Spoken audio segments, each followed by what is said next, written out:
Hey, we're here. It's Friday. It is time for the Nutmeg Tavern.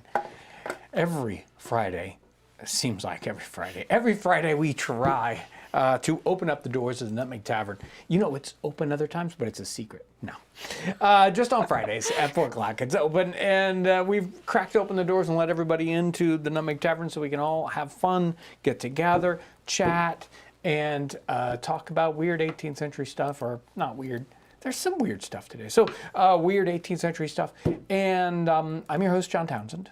And why am I your host? Because I've been doing this for literally 30 years. Don't ask me why. But I'm here and I'm doing it today. I am joined from on the other side of the time vortex in the chat, Lauren. Hello. And the disembodied voice that is running the console is Ivy. Hello. There they are. And you can see them if you want. If you get one of our catalogs, and they're right here on the cover, along with a very grumpy looking John. Why do I look that grumpy?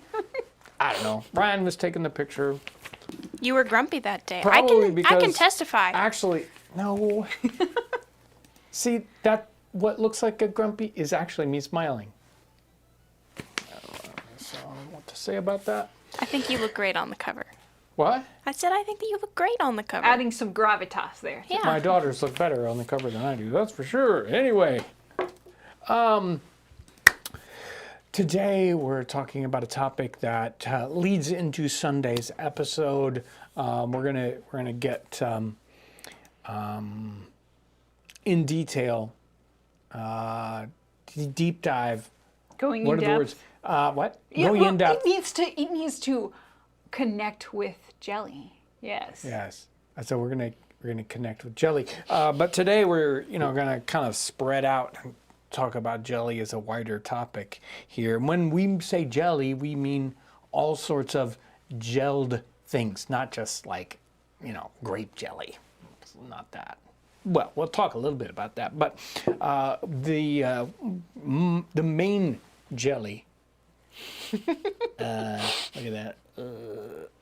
Ivy thought it was rock candy when I brought it in for a minute. She's like, "Ooh, rock candy." It's okay. She didn't eat any. Yeah, so that is not rock candy. Jelly in the 18th century. They made jelly and gelled products a lot in the time period. I think sometimes we think the 18th century and they're like cavemen. They wear brown clothes, probably almost animal skins, but just one step away from that, and all their food is like just raw meat, or but it's not true at all. They have all these wonderful dishes in the 18th century, and they enjoy the consistency of gelled kind of things. And gelled foods can be they can be desirable but off-putting at the same time. It depends. I mean, sometimes right? if you're wanting different textures and things, Yeah. there aren't that many textures in food, and it can really be fun to have that be part of Right. the variety, along with taste and smell and everything. Exactly. So most of the time when we think about gelled things, we think either jelly, which of course we don't even eat in that form, do we? We would like smear it on bread or something. So we don't even enjoy it as the gelled form that it is. That's weird. And then there's Jello or gelatin, right? So we just make it into some sweet dessert stuff and Put some fluff on top, off you go. try to drink it with a straw. I don't know. Are there other ones? Are there other? Feel free to add in. Yeah, if you think of some kind of. For me, I don't really think of anything else. Not that you don't use gelatin for other things, Right. but Right?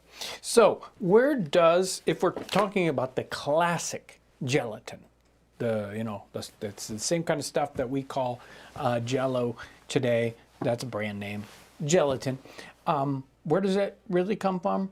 Well, you don't actually want to know. I'm sure that if you told 99% of kids what their Jello was made out of, that they were enjoying, red, blue, green, whatever it is, they would never eat it again. And especially if you said, hey kids, we're going to make gelatin from scratch today. Hey, let's have some fun. Let's not buy that packet stuff. No, they wouldn't do it. No kids would ever eat it again. So that's exactly what this is made of here today. This is classically in the 18th century cookbooks would be called calf's foot gelatin because it's made with calf's feet. Yes, you boil up calf's feet for a long time. You separate all the oils and broth and all that good stuff out, and you end up with a wonderful gelatin stuff. We can get some of the same kinds of things from different animals. I'm sure you've noticed like the weird gelatin stuff you get that shows up around the edges of ham. And other cuts of meat. Same thing going on there. There's gelatin products kind of forming off to the side of different meats that you cook. Now we usually think of it as a sweetened dessert type of thing, but it is not typically eaten that way. Not always eaten that way in the 18th century. Sometimes it's a very savory type of dish. And what's very interesting is, even though we might say yuck, if we knew where it came from, it's actually really, really good for you. It is the same basis by which or almost the same process that you make portable soup with.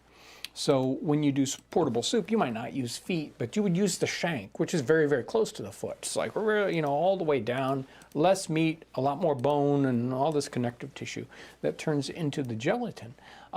You just take this and you just keep on you simmer it down as much as you possibly can. You take off all the fats. Then you basically dry it out. You dehydrate it in a sense in an 18th century kind of context, and until you get to portable soup, which is just the hardened form. And that is also almost exactly what you get, which is hide glue in the 18th century. So hide glue is a really, really good glue, and this would make a very good glue also, which we don't, kind of put these two things together. We don't say, oh, yummy gelatin / something I'm going to put my furniture together with. This isn't the only kind of gelled jelly that they're working with in the 18th century, though. In fact, a lot of times when they're calling for this, they actually add 2 other kinds of gelatin products in at the same time. Like they're not getting enough tight gel with this, and this is it is good, really good stuff. So they also add in hartshorn and isinglass, both of which are, I won't say impossible to come up with today, but well, I haven't found any references to hartshorn, any sources of hartshorn today. And even isinglass, it was an animal product in the 18th century, and all the versions of isinglass I have found today are not animal-based. They are seaweed-based. So isinglass in the 18th century was made from fish bladders, and I've got a whole thing here. Where is it? And apparently it was sort of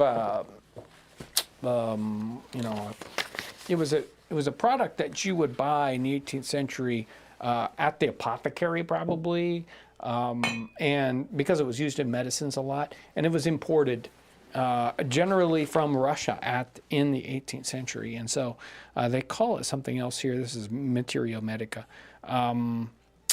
but let's see. It is a tough and firm substance of a whitish color, in the same degree transparent. It is light, moderately hard, very flexible, of scarce any smell and very little taste. Taken into the mouth, however, it is by degree, it melts. You can boil it in water and milk. It dissolves and thickens fluids into a kind of jelly upon the whole, and in many things resembles glue. So in some cases they call it fish glue. And they talk about here the kind of fish somewhere. Yuck. Some of my stuff got on the hooker. Let's see. The fish. It grows. It's something like a sturgeon. It says a species of sturgeon.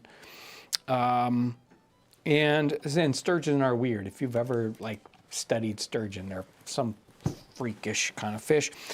Grows to 18, 20, or 25 feet in length. It is generally figured greatly resembles a sturgeon. Its snout is very long and is ornamented with several beards.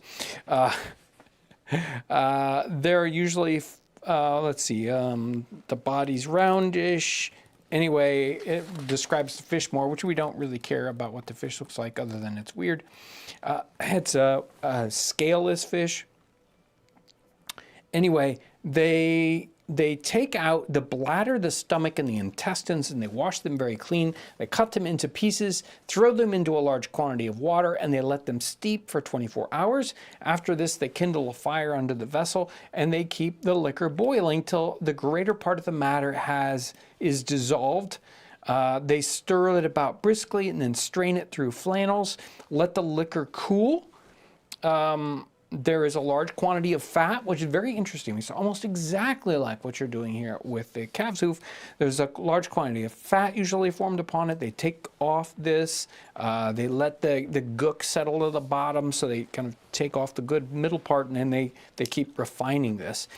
They end up drying it out into little slivers and sort of flakes. They pour it out into trays, basically, and it turns into this thin, papery substance that you rehydrate into the gel.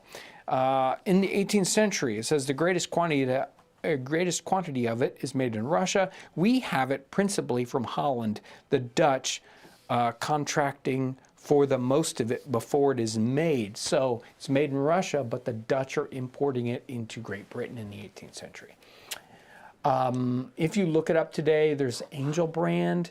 If you look it up on their website, it says that it's actually isinglass. But then when I found it in other places, it said that it was made of, that it was vegetarian. So obviously it's the seaweed version.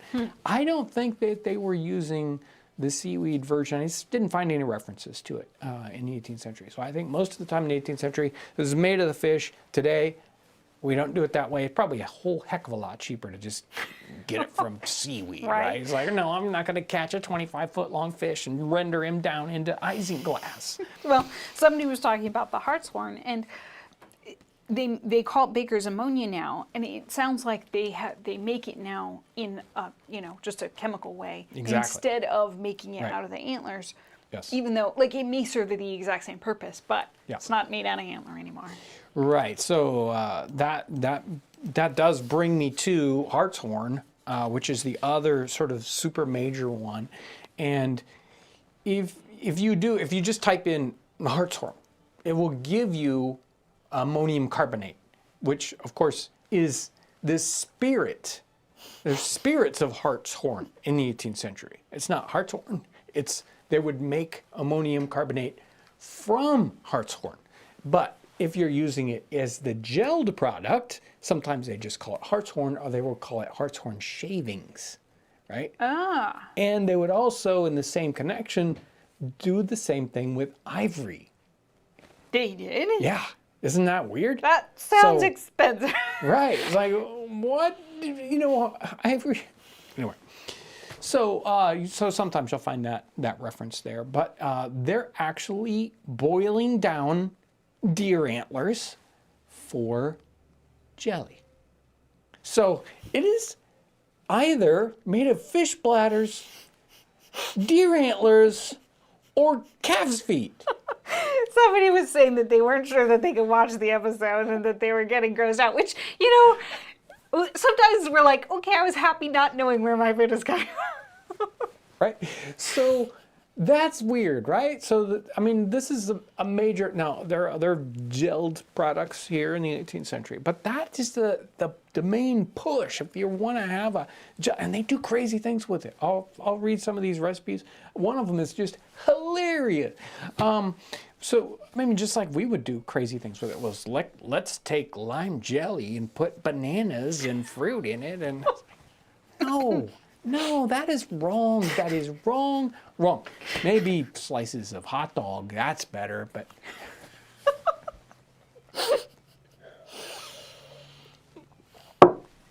So those are the big three for that sort of the, let's call it the animal product version of gelled things.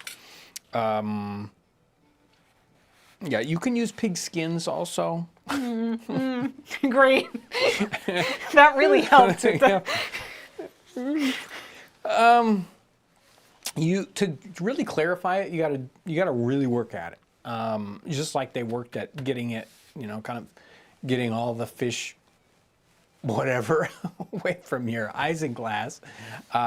With calf's feet, you have to clarify it. You have to put things like egg white into it, whisk it in there, and it, the extra bits of whatever that isn't your gelatin will cling to it and drop to the bottom, and you kind of let it harden, and you get all the oil off, you get all the junk off the bottom, you melt it again, you kind of go through the process a couple of different times to get right down to a clarified jelly, which they would reference. They would say it's water clear, or something like that, which is what we want.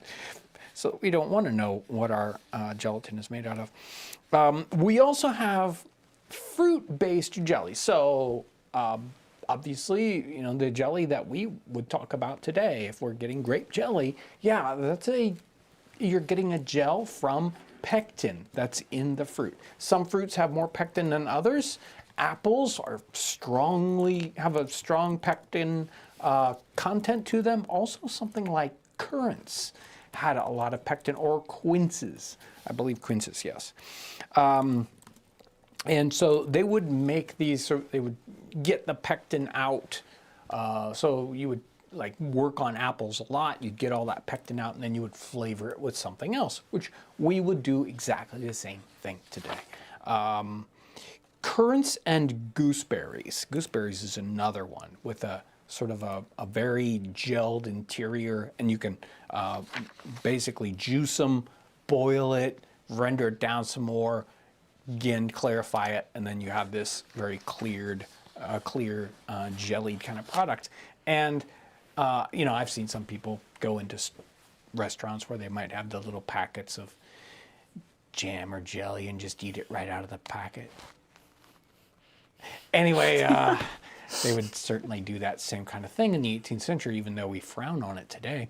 And they had a kind of candy. So if you look at the candy episode that I did a couple years ago, where we did all kinds of hard candies and different sorts of things, one of the candies was called clear cakes, which basically was, halfway between jelly and fruit leather. You just kind of, keep condensing it down, and then you get to this sort of jellied candy thing. I guess we have some things like that today. You might chocolate coat or something like that and call it a candy. And so that's certainly a thing in the 18th century. So we've got the animal kind, the fruit kind. There are some that show up as gums. So gum dragont, and sometimes called gum dragon in the 18th century, or gum arabic, will give you a gelled kind of product. We don't really do too much with anything like that today. They would do the same thing, but then they would let that harden and turn into a hard candy. But you can also use it when it's in its gelled state. And then there are starch-based gels. And I have done some of these, sort of. It's been a while, and I can't really think of specific ones right now. I mean, remember the hedgehog one? I mean, that was a really long time ago. Yeah, it was like second season or something, right? I'm wondering if there's pudding in the title. Let's see. Exactly. It's probably got a pudding title. Yeah. And I don't know if you could even, I don't know if you could find that one. I'll see if I can find him. Right. But oatmeal and wheat bran would make flummery or leeches from the time period. And basically, you would take something like oatmeal and you'd soak it for a long time maybe overnight, probably even longer, and then take away the oatmeal part, and all these starches kind of come into the liquid. Then you boil that down until you get to something that is a gelled type of flavor, or consistency, which they would generally call a flummery. So sometimes these terms, they put them all in the sort of the same class, and you might mix and match. You might say, oh, I'm going to make a lemon flummery or something like that, and it might be made with these like oatmeal starch or wheat starch, maybe even barley, rice, something else, or it might be with the calf's foot jelly or something like that. Sometimes, generally they were separated in their name, but you can find times when they sort of intermingle the types, or even intermingle them in the dish itself, right? So it might have one kind or another kind. There are a bunch of different ways to, use it. So sometimes it's on the side. A lot of times it's used decoratively because it can be clear. They have fun with that, just like we might have, some fun with that. I'll go ahead and let you jump in while I think about what direction I want to go with this. So somebody was asking, we powder our gelatin now. All our gelatin comes in a powder. Did you run across anybody or maybe in sheets? Like the portable soup is basically in sheets. Did you run across them talking about in forms like that instead of making it themselves? Not the calf's foot, or the hartshorn and the isinglass are going to come in their own dried forms because they're imported, but they're sort of like pre-processed. So what we're getting when we buy, go to the store and buy packets of unflavored gelatin, is an industrial process, and they're doing all that extraction and then totally dehydrating it and making it very, very easy to reconstitute. I didn't see that with standard gelatins in the 18th century, and almost all the recipes would say, you want gelatin? Well, you get out your calf's feet and you start boiling them.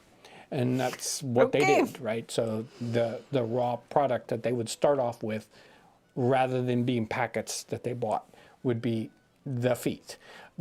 But if you were obviously doing hartshorn, you aren't running out into the woods and grabbing some poor deer's antlers and ripping them off. They would already have that kind of shaved up, right? You would buy a packet of that, the same as you would buy the same as the granulated gelatin. Or you didn't have a giant fish, you would get the dried sheets of isinglass. Thank goodness. Right. I gotta go and wrestle a sturgeon. Hold on a minute. Hold on. So somebody was asking about the medical uses for both the gelatin and maybe even bone marrow in the time period. Right. I do not have one, maybe in that book right there, but it's too far away and I can't reach it. You would find recipes for consumption or some other, just medicinal, healthful broths. Sometimes that might have additional products. Okay, what's one that's mentioned here? But they're going to use that. They might tuck some medicines in there, or they might just say this is good for, somebody who is sick. And bone broths and those gelatins they're chock full of goodness, regardless of what we think here. Here we go. You will find different, so a jelly for consumption made with isinglass, hartshorn, and then bruised snails and vipers, along with aringo root. So they were mixing all kinds of crazy things together to cure you of whatever ails you. Now, obviously, if I had to eat that, I would probably say, no, I'm better. It's okay, I feel fine. Somebody was talking about jellied eels. Yeah. I can't say I've ever been like, jellied eels. Ooh, jellied eels. Maybe it's the perfect medium for eel. Somebody was wondering about agar. Agar, Whether yeah. they had it here in the, because I was looking it up and they had it in Japan in like 1658. But did we have it, like, was it in England at the time? As far as I know, not. Didn't run across. I think they would have just used the isinglass, which is their sort of animal equivalent. Okay, and then hold on, I'm finding it. Okay, Max Arcool sent in 5 gifted memberships. Woo! Thank you. Thank you. Okay, I think I'm all caught up. Okay. Yes. We're close to the halfway mark here. Every week I try to get to the brand new and renewing YouTube members plus brand new Patreon folks here. So we have new and renewing YouTube, Vincent French, Eric Marshall, Totorex, I don't know how to say it. Something like that. Starts off Toto Erxert. Robert Makins, just KG, and then there's MKI, and then there's SC. I don't know where these are. Rees Vander Bardwick. Then I have the Ginger Jack Corner. Lee Rakuba. Robert Bragg. Weasel God 13. Jacob Frazier. Louis Kreider. Karen Godenschwager, John Martin, and Quicksilver Tears 921, brand new Patreon, Vice Admiral Salty, and Jacob Garwood. Thank you very much for your very, very particular support. So let's see what we can't find. Out of the closet of the eminently learned Sir Kennel Digby, he does this cookbook. It's early, 1669, and it is fun. I really like this copy because it was redone in the 19th century in a kind of facsimile that is very readable versus so many of the 17th century texts in the facsimile or scanned versions are like, they're just black blobs. They're really, really, really hard to read. But somebody did all the work here in the 19th century so that we have a very good-looking facsimile and extremely readable. And what did I find? So here we are. I mean, this is crazy.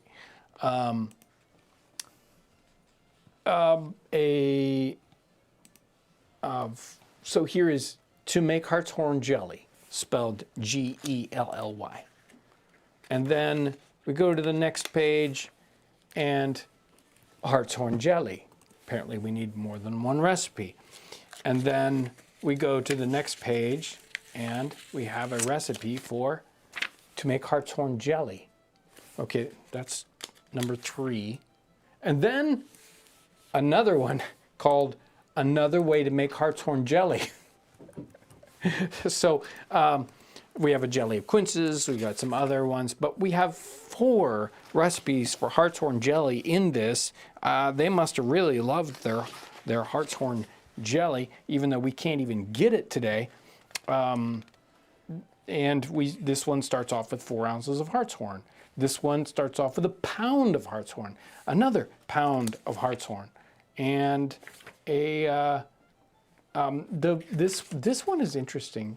I thought it was fun because this is number 3. Take a pound of hartshorn and a pretty lean chicken, a pretty big lean chicken. Do they want the bones from the chicken? We put it into a skillet with about 9 quarts of water, so not quite 2.5 gallons. Boil your stock pretty stiff. So we're boiling all that hartshorn and the chicken together so that you may cut it with a knife. You may try it in a spoon as it is boiling, I guess, to taste it. Drain your liquor clear away from the hartshorn through a fine sieve and let it stand until the next morning. Then if there's any fat, you take that away. You put it back into a big skillet and I put in a quart of the palest white wine that you can procure, a pound of double refined sugar, half an ounce of cinnamon broken into 3 pieces, some mace, because that's like nutmeg and you have to have that, and you set it on the fire, and then they do the thing with the whites of 16 eggs beaten to a high froth, and you also put in the juice of lemons, and you boil it a while. You run it into a silver basin through a jelly bag, and then you warm it by the fire, and you strain it through again. And you're really trying to get every little bit of any of that egg, all those sort of things stick to the egg, and that's how you're straining all that junk out. If the weather be hot, you may need not put in so much wine, for it will not then be so apt to jelly as in cold weather. So there's what's going on with just straight up hartshorn jelly, something that we just, I don't know if anybody can find it. Maybe it's a new product that we should all get. I don't know. Now, I think their hartshorn was made from the red deer antlers. I don't know what our white-tailed deer antler would do. Maybe it wouldn't be the same. I mean, like, Right. you know how white oak trees and red oak trees, but they just, and Exactly. it could be the same with deer. And they even talked about using the velvet Yeah. instead, just the velvet. So, I don't, again, some things you don't want to know. This one is hartshorn jelly. Take a large galley pot and fill it full of hartshorn. Now, this is a different way than a lot of times that they would do it. Fill it full with spring water and tie double paper over the galley pot and set it in a baker's oven. And in the morning, take it out and run it through a jelly bag and season it with the juice of lemons, double refined sugar, the whites of eggs well beaten, let it boil, run it through a jelly bag again, and put in a bit of lemon peel, right? So they put it in the slow cooker to make the... Right, they slow cooked it, right? But there was one in here, I hope I could find it. So this one, with calf's foot jelly, they're doing it with, there's your eggs and da-da-da-da-da, but it says put in a sprig of rosemary along with lemon peel. I don't know. Rosemary seems like an interesting addition to your Mrs. Eel's recipes. I believe the clear cakes one came out of the Mrs. Eel's recipes, and this is or receipts, as she would say. This is one of the facsimile copies that we carry that is bound exactly like the books would have done in the 18th century. And this one is for clear cakes. So this might be the one I used in the candy episode. So we take half raspberries and half white currants. You can't use all raspberries, it won't work. Almost cover them with water and boil them well for a quarter of an hour, then run them through a jelly bag. And to every pint of jelly, have ready a pound and a half of sugar. So more sugar than water there. We sift it through a hair sieve. We set the jelly on the fire. We get it to just boil. We shake in sugar. You stir it well. Set it on the fire a second time till the sugar is melted. Lay a strainer in a broad pan and to prevent the scum. So you got to keep taking scum off, and then put it into little pots. And then when it is candied, when it gets hard, you turn it on glass, and then you let it sort of air dry until it gets thick and hard. But you're just making you're getting halfway to fruit leather, basically. If you do just raspberries don't have enough pectin in them to do it. It would just turn into a heavy syrup. That's all. It's the white currants that make it turn into the jelly. And the currants really don't bring in as much flavor. And the raspberries kind of take over. That's why they're called raspberry clear cakes, even though they're half currants. And there are a bunch of other similar ones. She'll make clear cakes in other flavors. It's just It's like the same recipe, but you start off with the other fruit. It's like, you could have just said. And a lot of times they do. They say, Yeah, make exactly. it like that one, but with the other fruit. He's like, do it like the other kind, This one had 2 different ones in it. So there's one. There's a particular one I'm looking for that. Hopefully, I haven't lost it. Just keep going through the books, so we fine. Yeah. Is this one the one? No, this one is. So this is a collection of above 300 recipes by Mary Kettleby, and it is a fairly early. Let's see, CCXIV. Yeah, it's like 1716. So very, very early. And we've got, it's like here to a very rich almond cream to jelly. And make a very strong jelly of hartshorn. And then you put in half a pound, and then you have these, and then you put in the fine paste of almonds. And then you get this kind of whitish jelly. Almost, because it reminds me of marzipan, right? Like a marzipan jelly. Yeah. Yeah. And she flavored this with orange flower water. No. Yeah. So That's okay. I mean, it's sadly, because we were, you had some candied some violet syrup, right? And yeah. it smelled like Mom smelled it, and it smells like soap because that's what we associate that with. But it tasted great. Yeah, It tasted like right. sugar. But Right. and I also do like violet flavor, but the smell of it just makes you think of Right. perfume and stuff. So here we've got these 2 pages in this 300 recipes one. Perfect combination here where I said that sometimes it's a mix and match. So on this page we have to make a pretty sort of flummery. And what's the basis of the flummery? Which is like jelly, right? Like Jell-O. Edible. Right, you're going to get this, it's not going to have any texture to it. It's going to be this smooth, gelled product. Put 3 large handfuls of oatmeal ground small into 2 quarts of fair water. Let it steep a day and a night. Pour off the water. Same quantity of water again. Strain it through a hair sieve and boil it till it is thick as hasty pudding. So then pour off the water and put the same quantity of fresh water into it. Strain it through. I don't know. Sometimes these. Anyway, just keep boiling it until it's as thick as hasty pudding. Stir it all the while that it may be extremely smooth. You've strained out the oatmeal. You don't have that. It's just the starch from it. And set it before the fire. You add sugar to it and orange flower water. I should have put nutmeg in there. And pour it into shallow dishes. And then you have this gelled, yummy, hopefully it's yummy, stuff. But then on the next page, it's a flummery, but it says to make hartshorn flummery. So most of the flummery recipes are made with wheat bran or oatmeal, and this one is made with hartshorn instead. So it's a lot more like gelatin than it is the other stuff. So we're taking a pound of hartshorn shavings. They had to be expensive. I don't know.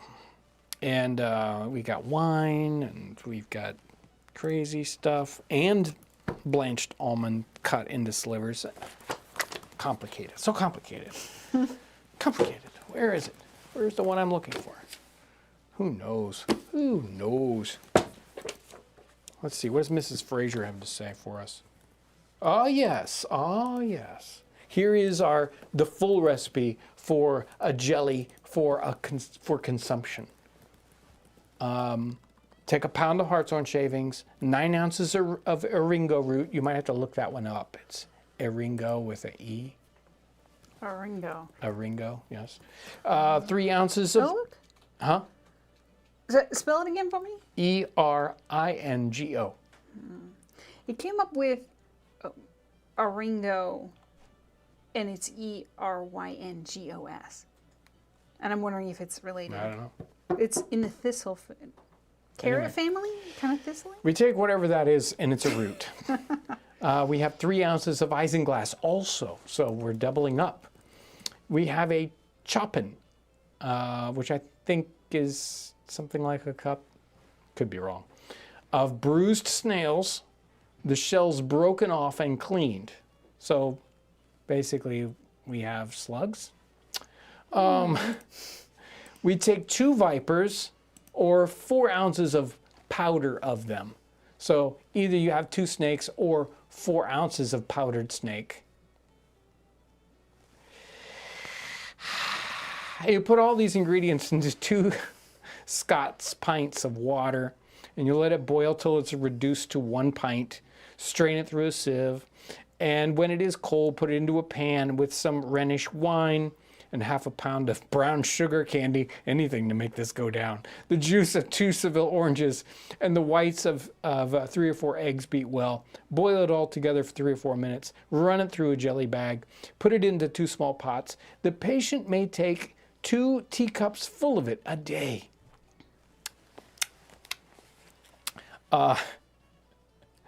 So here's one of the things they would do also. And I've seen this in other books. They're still in the practice of cookery here by Mrs. Fraser. A hen's nest. We make a strong jelly of calf's feet or hartshorn. Take your pick.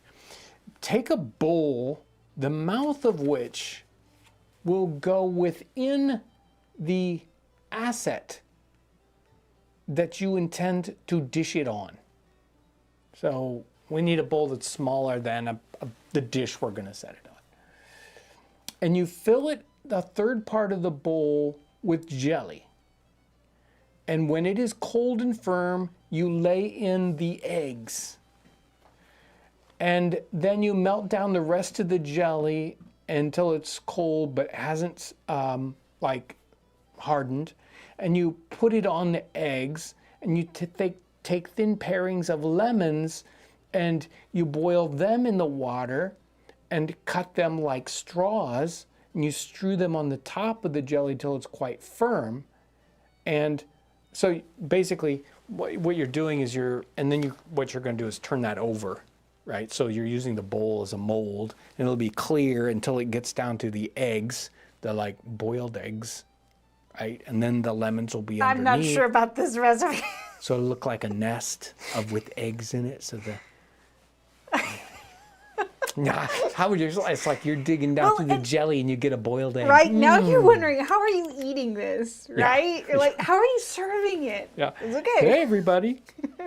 Now, sometimes you actually have chicken in there, too. Like you put chicken down in there. I'm going to get to the one I'm looking for somewhere. You still got a couple books to go. I know. Here's one of them. This is definitely one of them. Basically, very similar to this one. Fill 2 large fish molds. Okay. So you got little molds with a clear blancmange. So it's gelatin. So you take these fish molds, you fill them with gelatin. Made as directed in the beginning of this chapter. I'm not going to go back to that. When it is cold, you turn them out and you gild them with leaf gold. Okay. Or strew over them gold and silver bran mixed. I don't know what that is. I've never heard of that. Gold or silver bran.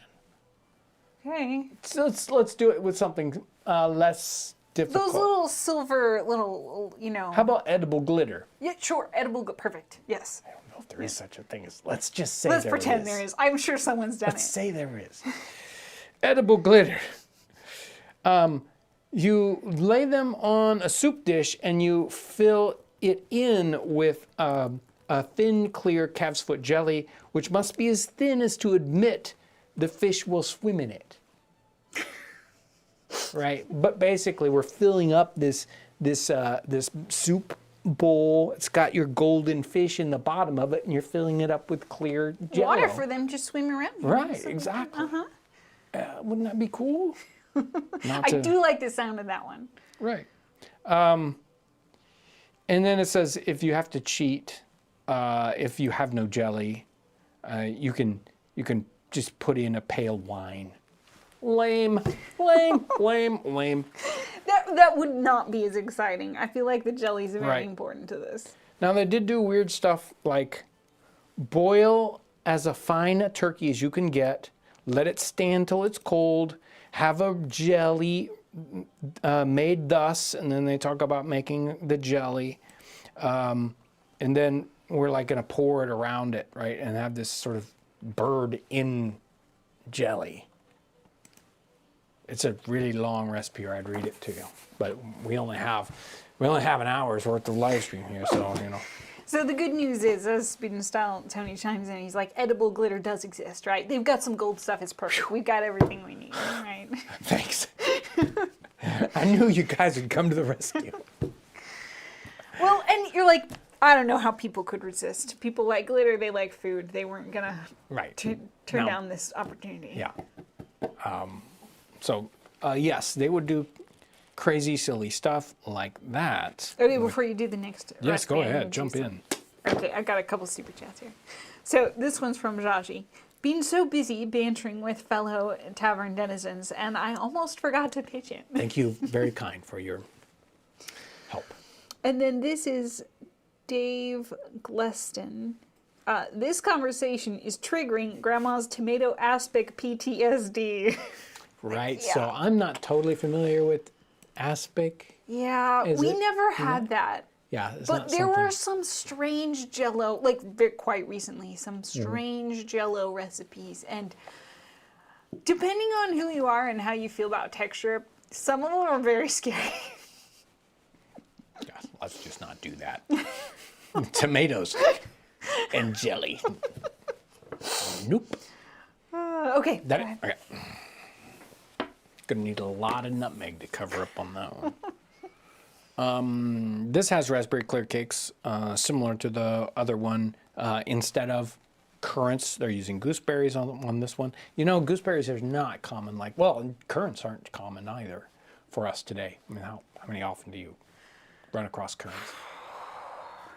I mean, unless you're growing them, unless you have them yourself, Right. not here. So currants anyway. and gooseberries, again, two kind of not very popular fruits. Certainly, you're not going to find them in the grocery store very often. At least as far as I know around here, that's for sure. Now, that's weird. It says boil them over a quick fire to a mummy. What? Yeah, it says Quick fire to a. It says, take 2 quarts of gooseberries, 2 quarts of raspberries, put them into a pan with about 1.5 pints of water, and boil them over a quick fire to a mummy. Like, Okay. mummy right? must You're mean like a particular texture. consistency. Yes. Right? Or yeah, consistency. Yes. Throw them in an earthen pan, press out the juice, So I don't know what.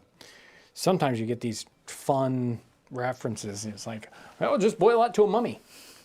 You mean like with the I don't know what you're talking about.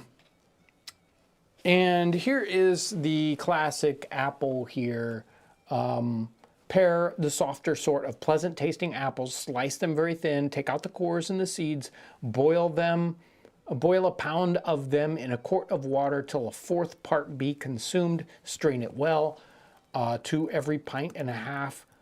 Put 3/4 pound of sugar with a little mace or cinnamon, boil it up, mace, it's like nutmeg, right? And cinnamon, boil it up till to a thickness and add 1/4 pound of isinglass. Look at that, they're mixing apple pectin along with isinglass to get a super strong jelly. It kind of makes you want to do a test where you do all these combos to see which one. Where are we gonna get isinglass? Well, there's the a good real question. stuff, The real right? stuff, yeah. Gotta go wrestle me a sturgeon. Right? You could make some ourselves. Give me your bladder. No. That's what they sound like. If fish could talk. Yeah, here's the oatmeal. This one is English Art of Cookery, Richard Briggs. Get some oatmeal. Scotch is the best. put it into a broad, deep pan, cover it with water, stir it well together, let it stand 12 hours. Pour that water off as clear as you can and put in more water and let it stand 12 more. And then pour the water off clear and strain the oatmeal through a coarse sieve and put it into a saucepan and let it over a slow fire, and stir it with a stick till it boils and becomes very thick, and then pour it into soup plates, and when it is cold, turn it onto plates and eat it with what you please. So their flummery is the oatmeal part. Let's see, there's a French flummery, and it uses 1 ounce of isinglass. There we go. Here's the hedgehog. In this one, 2 pounds of sweet almonds, boiling water, take off the skins, save 4 ounces whole, put the rest into a mortar and beat them up. Oh, don't beat me up. Cream, butter, shape of a hedgehog. So they're just using the almonds to do it? I think so. Oh, and garnish with a dish of currant jelly. Oh, or put rich calf's foot jelly, make it clear and good instead of, see, they're using it all over the place. Oh, I talked about this eggs and bacon one, didn't I? Eggs and bacon flummery? Yes. Yes. We did talk about it. It's where they make the fake eggs Yes. and bacon with flummery instead of with the eggs and bacon, right? So you like make the red and the white strips together, right? So, yeah, making that is cruel. It is Do you just think plain maybe cruel. if you were like if you hadn't had eggs and bacon in a long time and somebody made it, like maybe you would be pleased, right? You're like, okay, I can't really have eggs and bacon. See, I would think it would be like you would be sad that it looked like it and didn't taste like it. No.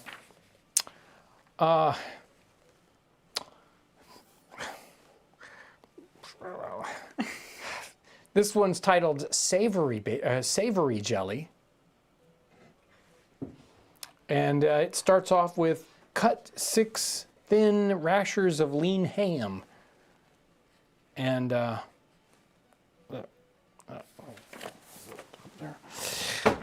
they made a savory jelly, let's just say. And did this one did I lose it? Okay, I lost it. Oh, it did. I know. It fell. The one I was yes. really looking for, it was something that it was a gelatin, flavored with cloves. Well, somebody else was wondering about the rosemary, and whether the being naturally, antibacterial, microbial, maybe that helps with the preservation of the jelly. Makes it last even longer. I don't know. I don't think they were too concerned about the Well- long lastingness of their gelatin. So the episode we did, we work on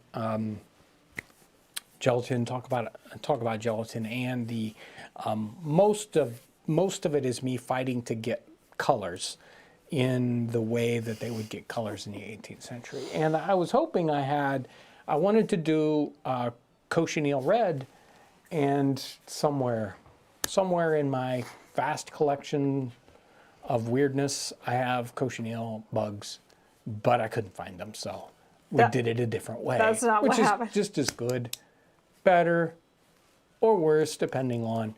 But they had lots of fun ways to get color into their food in the 18th century, and I use a couple of those methods in this upcoming episode. Yes. Okay, so I've got a couple super chats here. Hold on, let me get to that where it's easier to see them. Okay, so this one's from Miko Matt. No comment, just a super chat. Thank you. Thank you. And then this one's from.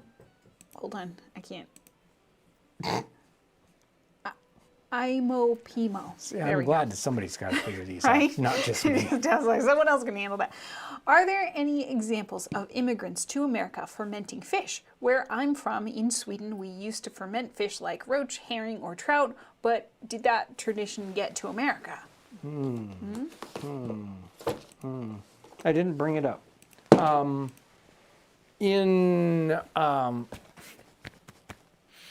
In Amelia Simmons's American Cookery Cookbook, which is 1796, 1797, she doesn't have a recipe, but in the beginning part, before we get to the recipes, she mentions bloaters, which are a fermented fish. So basically, you just let fish go bad, and it's yummy. Yummy, I guess. I don't know. I feel like maybe it's an acquired taste. Some things, Everything is an acquired taste, I think. So. Okay. Okay, I think we are caught up. Did you want to touch real quick on our slides? We only have like 3. I Oh, think. we had slides. Yes. I didn't even know. Take me into the slides. Black Lion Inn. Food and drink. What do we have? So this is a receipt. It's written out what they have. A dish of fish. I like that. A couple of fowls.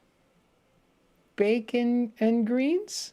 It sounds pretty good. Bacon and greens. Neck of mutton. Yum. Potatoes. Jellies. Cheese. Bread and something. Wine. Something. And something. I like to imagine that because of where the jellies is on this list, that they are delicious dessert jellies. It doesn't actually Yeah. say, right? Oh, I would imagine. But I'd I like would to. imagine. Yeah. That's got to be it. Let's all cross our fingers and hope that's what it is. What else do we have? We have a syllabub or a jelly glass. You know, that looks really cool. I wonder if our favorite glass person could make one of those. What do you Right, think? they're beautiful, aren't they? I really like. Okay, I actually really like the clear glass from the time period because I don't know. I think it shows the kind of architecture of the glass best. Oh, yeah. Yeah.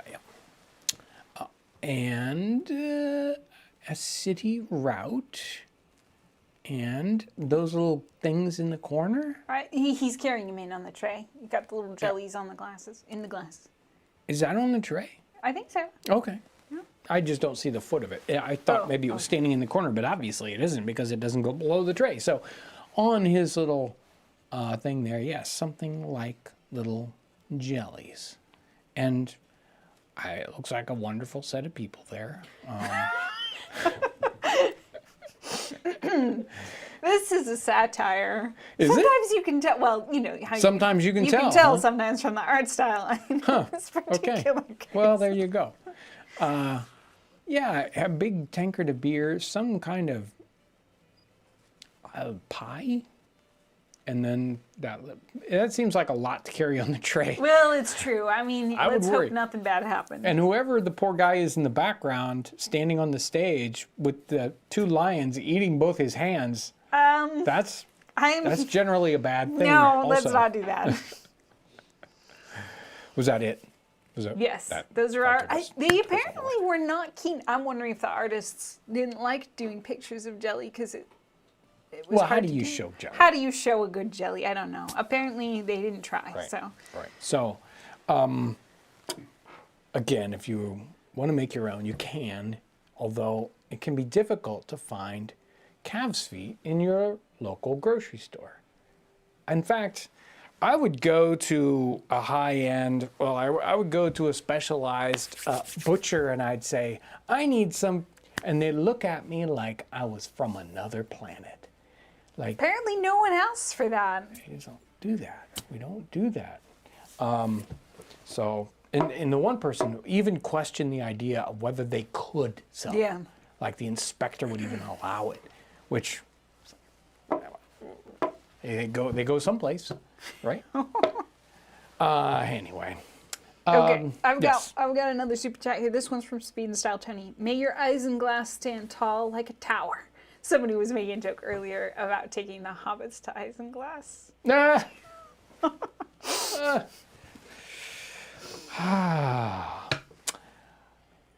Thank you for helping me out with this episode. Thank you, Lauren. Thank you, Ivy. You know, sometimes you dig into these topics and they help you understand today even what things are made out of, and there's some things we just don't want to know. But regardless, we do know, and well, now we know, and it's always fun to see just how difficult it was for them to do certain things that we just, you go to the store, you can get any amount of, unflavored gelatin and make up, you could make your own golden fish and all that good stuff if you wanted to, just like that. And they would have to go through hours and hours and hours of work to produce something not even exactly like that.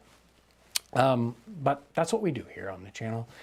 Thank you, Lauren. Thank you, Ivy. Thank you for your amazing support here in the chat, in the comments section, suggesting videos, doing everything you guys do. And who knows this channel wouldn't be here if it weren't for strange people like you watching me talk about the 18th century. Isn't that weird? So thank you for what you do. I hope you have just a tremendous weekend. Thank you for watching today.